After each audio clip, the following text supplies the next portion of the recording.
Chicken ಮಾಡಲು ಬೇಕಾಗಿರುವ ಸಾಮಗ್ರಿಗಳು: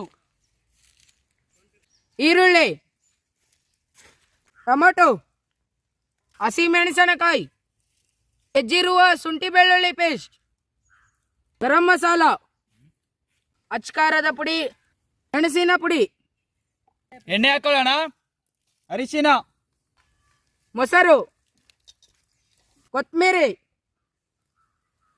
ರುಚಿಗೆ ತಕ್ಕಷ್ಟು ಉಪ್ಪು. ಮಿಕ್ಸ್ ಮಾಡಾಗಿದೆ.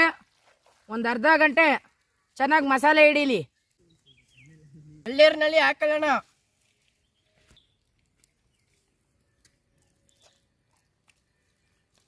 ಬಾಳೆ ಎಲೆಯನ್ನು ಮುಚ್ಕೊಳ್ಳೋಣ. ಮೈದಾ ಹಸಿಟ್ಟನ್ನು ಮೇಲ್ಗಡೆ ಮುಚ್ಕೊಳ್ಳೋಣ.